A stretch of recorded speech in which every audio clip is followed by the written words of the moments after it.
Zando Penguin Audio presents The Librarians of Lisbon, a World War II story of love and espionage by Suzanne Nelson. Narrated by Picard. In memory of my aunt, Carol Tallman, an extraordinary librarian with the kindest heart, and my pop-pops, Robert Francis Reinhold, who served bravely as a gunner's mate during World War II. Preface. While The Librarians of Lisbon is a work of fiction, it is inspired by real historical events, places, and people.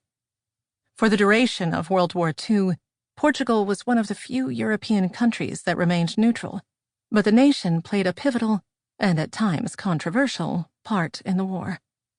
It was a sanctuary for refugees, a wellspring of wolfram, one of the most sought-after minerals needed for the manufacture of ammunitions during the war, and a hotbed of Allied and Axis spy networks. Lisbon, the nation's capital, became the epicenter for clandestine dealings of every sort, bartering for false visas and exit papers, smuggling wolfram on the black market, and gathering information about the enemy through bribery, seduction, and murder. The main characters in this novel, Celine, Bee, Gable, and Luca, are inspired by several of the real-life players who took to Lisbon's stage during the war.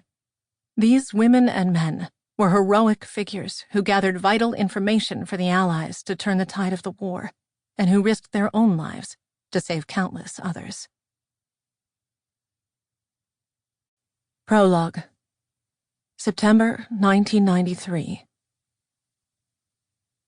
A breeze drifted in from the Tagus River, bringing with it the briny scent of summer. She filled her lungs, her body humming with memories. The moment she'd stepped off the plane, she transformed back into Celine, slipping on her alias like an old, beloved coat. It hardly seemed possible, but she was back in Portugal. As twilight fell, drowsy beachgoers, still speckled with sand from Praia do Fundo, returned to their flats. Couples sipped cocktails from verandas as Lisboetas and tourists strolled through Lisbon's Rocio. Hotel and restaurant lights winked on along Praça Dom Pedro IV like fireflies against the sky. Celine sipped her bica, relishing the coffee's bitterness, and studied the crowds. None of the faces was the one she was waiting for. "Aqui está, señora." The garçon set a pastel de nata before her. She thanked him, relieved she could still understand and speak Portuguese. There hadn't been much opportunity to practice since the war, since the night she'd left Lisbon, swearing she'd never return. Although nearly half a century had passed since her training, her observation skills were as keen as ever. She'd chosen this table at the Pastelaria Sucia because it gave her the best vantage point of the promenade, and it kept her back to the wall, an old habit from the war years. From this spot, secrets unfolded before her eyes. A man at a nearby table pocketed his wedding ring before greeting his lover with a kiss. A child scooped escudos from the waters of the Fontes Monumentes, then hid them in his jacket before his mother noticed. So many people, so many hidden lives. And there, at last, was Bee's familiar face. Her once wavy amber hair was a much shorter, elegant silver.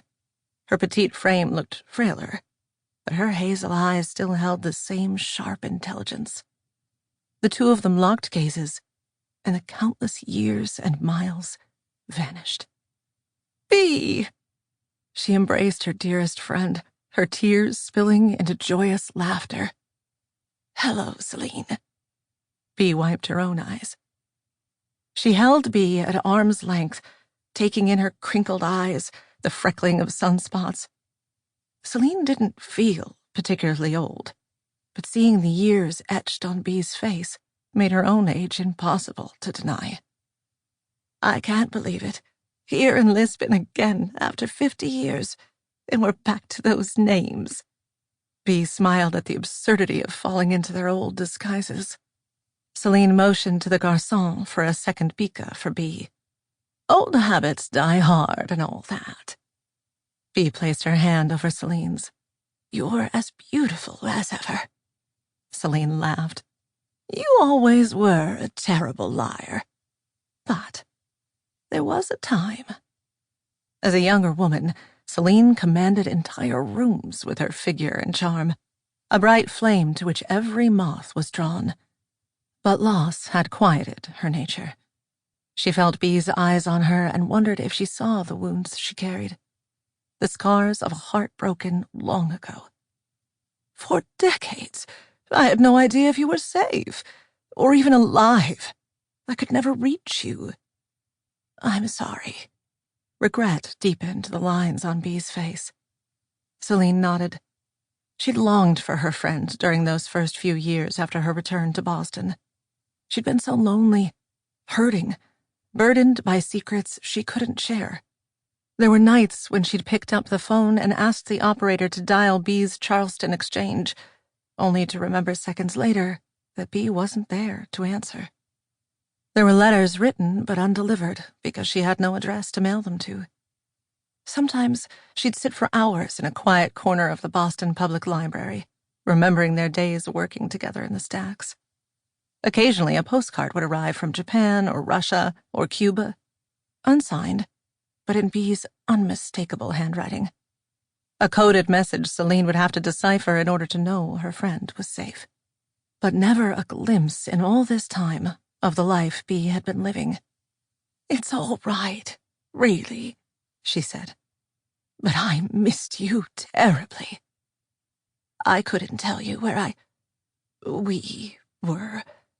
Dozens of countries and aliases. But I thought of you every day. And I came to meet you because my work is finally done. Or at least, I'm done with it. I can be part of your life again. Celine considered this. But why here in Lisbon, after all this time? B's expression turned tentative. Because he wanted to see you. Celine's heart stuttered. She glanced up to see the man across the square. Pulse racing, she took in the ghost. His hair was salt and pepper instead of the lustrous black she remembered. But he had the same angular jawline, the same bold gaze, the same broad shoulders. She pressed a hand over her mouth as the blood drained from her face. It can't be, Celine stammered. It can't be him. Celine, no. B knelt beside her chair. There's something I need to tell you about the night on the beach. The night of the murder. It was so long ago, Celine whispered.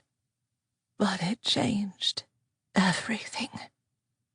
She clasped B's hands, memories taking her back to secret battles fought in glittering ballrooms and shadowy alleys, to where truths and deceptions mingled like bubbles in champagne, and every soul had something to hide.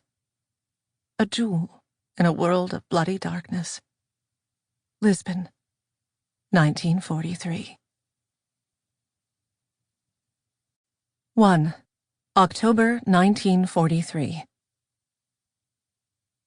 Celine Delmont draped an arm across the bar and surveyed the casino's elegant gaming room, wondering who might want to dance with her and who might want her dead. The knife tucked into her garter was cold and unfamiliar against her skin. It would stay on her at all times. Colonel Briggs's parting words on the last day of training at the farm rang in her head. Cleverness will get you secrets. Trust will get you killed. She'd have to heed that advice tonight. At last, Celine was in Lisbon, thousands of miles away from everything and every person she wanted to forget. What a relief to be beyond the reach of her family name. In Boston, she'd never been free of it, no matter that 3 years had passed since she'd been disowned. She was an heiress fallen from grace, reduced to working in a public library. It was unheard of. She couldn't escape her own name or its limitations. Here, though, she was unknown, and that anonymity was key to her role. Sample complete. Ready to continue?